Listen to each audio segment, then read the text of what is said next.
Yeah, I see here. I'm just while you were watching that, I was looking up a few things here in the manual for this year, for 2020.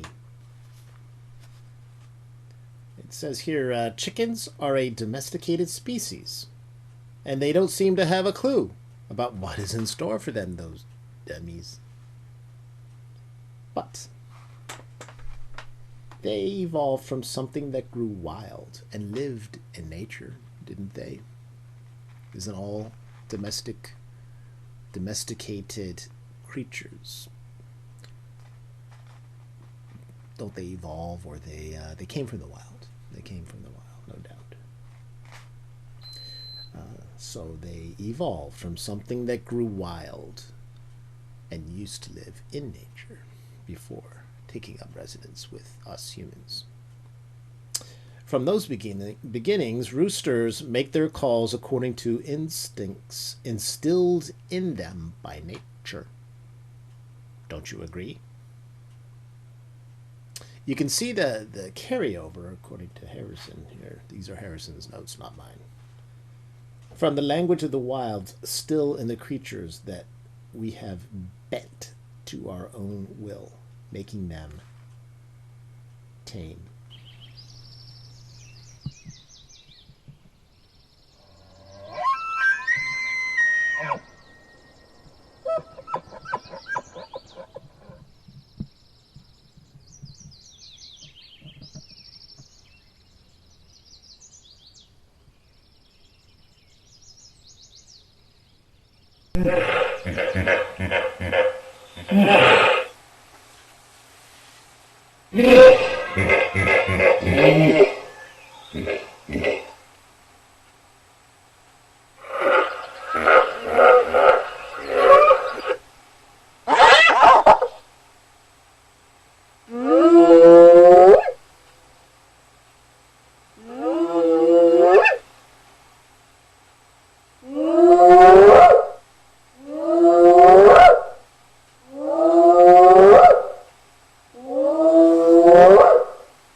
I think it's got the reds.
Do you want to go?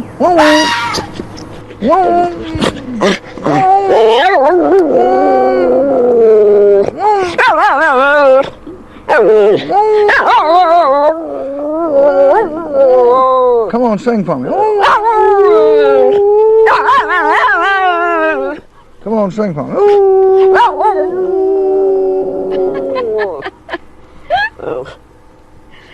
Oh, you silly dog. So, there you have it. There is evidence that the calls made by animals carried over to when some of them came to live with humans, just like it says right here. But how did that develop? Here's let me give you another example. This is a fox and a dog, a domesticated, a family pet and a fox. And when you watch this clip, ask yourself, well, what is the fox doing? Is the fox playing with the dog? Is the fox trying to mate with the there he is right there. Or, yeah, see him. There's that little fox. Spoiler alert, that's what you're going to be seeing there in a second. So there he is, looking at, and he's giving out his fox call, which you're going to hear in this clip. And he's saying, are you going to come out and play? Don't you want to come out and play? And he does not dare cross the threshold and into the world of humans, like Buck did in The Call of the Wild. More on that in just a moment. But let's take a look. Let's take a look at the fox and the dog.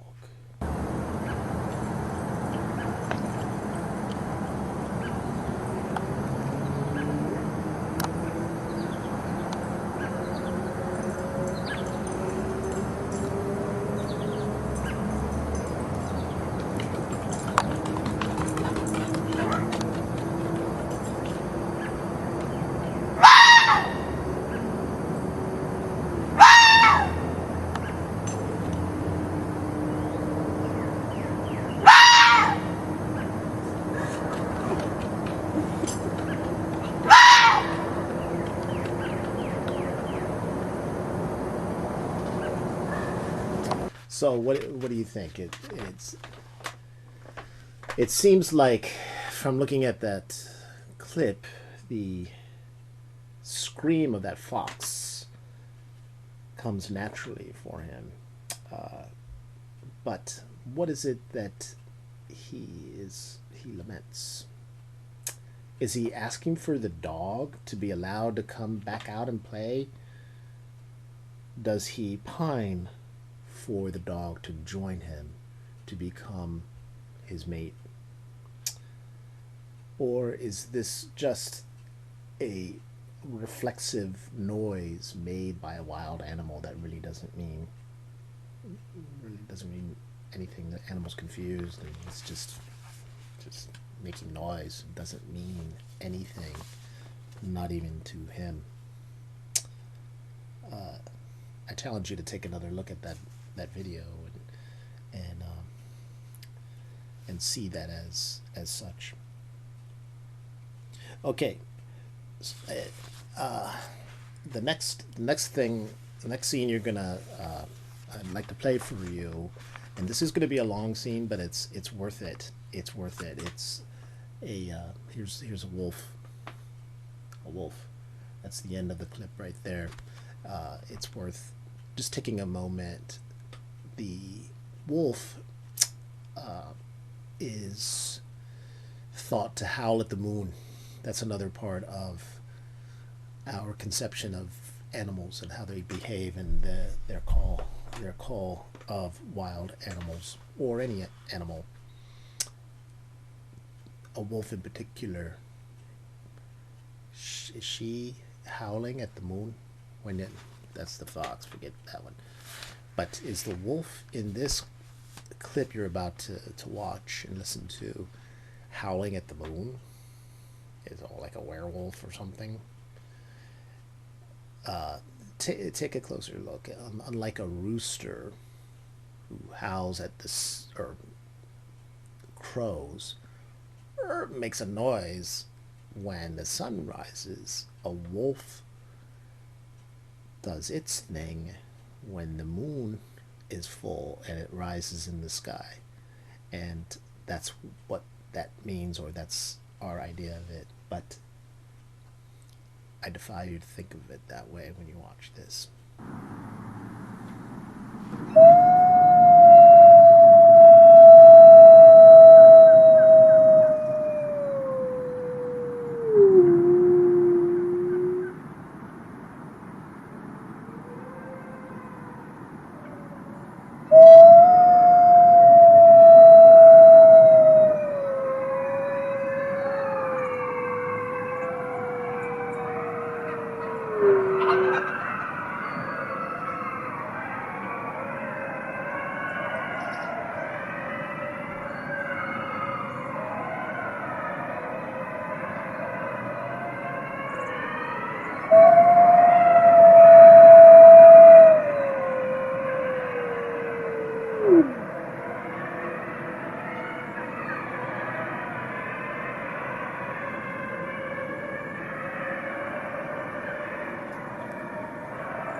Okay, I told you that's captivating.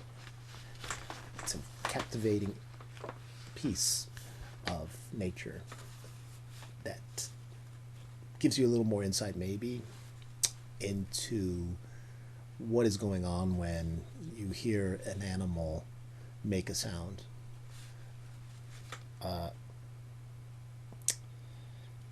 So, anyway, I'm taking a look here at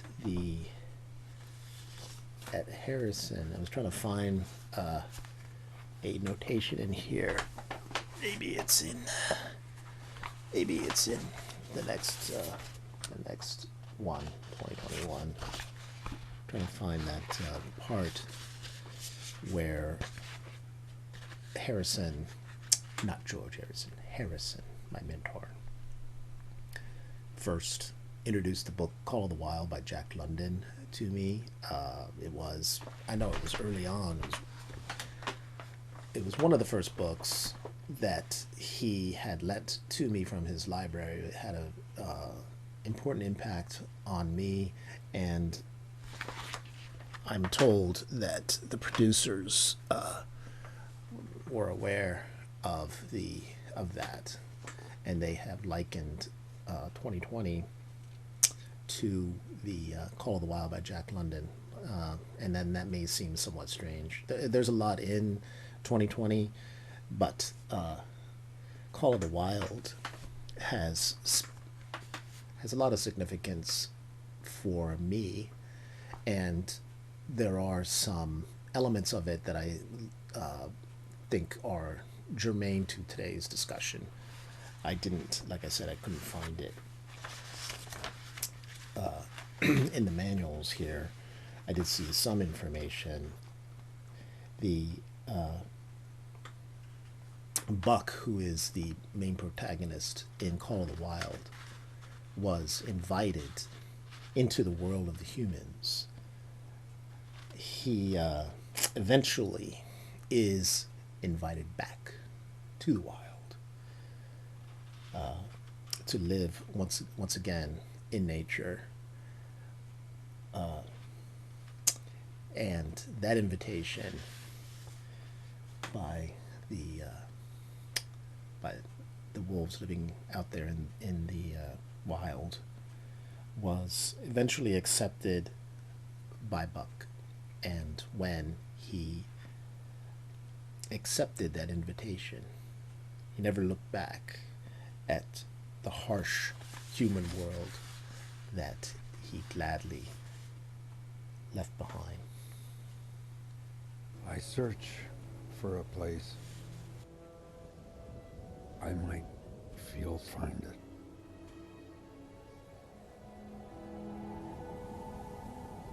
Me in this world.